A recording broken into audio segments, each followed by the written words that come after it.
si ça fait 1 an que j'ai pas combattu parce qu'il m'est arrivé trop de galères.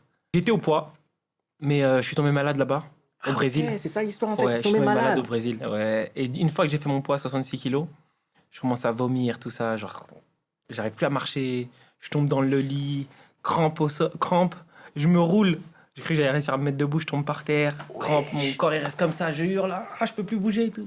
Dinguerie. Mes coachs et tout, ils me remettent sur la balance, je suis à 63 kilos. C'est-à-dire qu'en quelques minutes, là, j'ai perdu 3 kilos. C'est possible? Et dis Vomir. Parce qu'en vrai de vrai, c'est quoi? Suer. Parce qu'on fait un cutting. C'est ton corps, il est en train de faire quoi à ce moment-là? Mon corps, il se met en sécurité. En fait, il a plus d'eau. Ok. Du coup, il se met en sécurité. Mais en gros, j'avais que 2 kilos de cutting à faire. Tu vois, 2 kilos, c'est pas grand-chose. Sachant que je n'ai déjà fait 5. Tu vois. Waouh. 2 kilos. Ensuite, je tombe malade. Et ensuite, mon corps, il répond plus après ça. Après que j'ai perdu les 2 kilos, il s'est mis en situation de défense. Tu vois. Genre, tu pouvais plus lui donner d'eau. Donc, on essayait de me faire boire. Je vomissais tout de suite. Et mon corps, en fait, il était en train de prendre les cellules de mon propre corps pour essayer de se nourrir. Et tu sais qu'il a frôlé la mort, vraiment. Ah, mais il paraît que le coaching c'est très dangereux. T'en as qui. Ça peut être dangereux. En tout cas, c'est la dernière fois que je tombe malade en même temps qu'un coaching. Et je pense que je vais éviter d'en faire maintenant.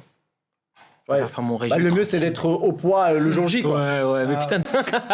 Au final, je fais le cutting et je tombe malade et boum, tout part en couille d'un coup, ça m'a choqué.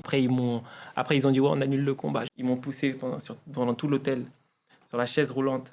Je vomissais. Et en même temps, je me retenais parce qu'il y avait les médecins de l'UFC. Donc, en même de vomir 10 fois, j'ai peut-être vomi 3 fois en route, tu vois. C'est-à-dire, je vomissais dans ma bouche, je ravalais. En plus il rigole. Je ravalais. Après, on arrive au moment de la pesée. Et là, j'ai les yeux qui se ferment. Et je regarde mon coach. Enfin, je le regarde pas, juste je sais qu'il est à côté. Parce que j'arrivais plus à rien voir. Je dis, coach, je crois que je vais mourir là. Et ça, avoir dit ça, en fait, ça m'a réveillé. Tu vois, avoir dit je vais mourir, C'est une dinguerie. ça m'a réveillé et je me suis dit, non, je peux pas mourir. Et boum, je me lève d'un coup comme ça. Mais par contre, je peux plus avancer. Je me lève comme un mort-vivant, comme ça, tout droit. Mais je peux plus avancer. Je peux pas mettre un pied devant l'autre. Du coup, il y a 2 vigiles, ils m'attrapent. Il faut avancer un pied après l'autre jusqu'à la pesée. Et quand tu arrives devant les marches à l'UFC, tu es obligé de monter tout seul. C'est à ce moment-là que tout le monde m'a vu marcher comme un mort-vivant, tu vois. Traîner des pieds et tout ça. Et après, la pesée, elle est passée. On est reparti derrière. Ils n'arrivaient toujours pas à m'hydrater. Et après, c'est des médecins qui sont venus. L'ambulance est venue me chercher. Ils m'ont ramené à l'hôpital. Ils ont essayé pendant 1 heure de m'hydrater. Mais mes veines, elles étaient devenues trop petites, tellement déshydratées qu'ils ne voyaient plus mes veines.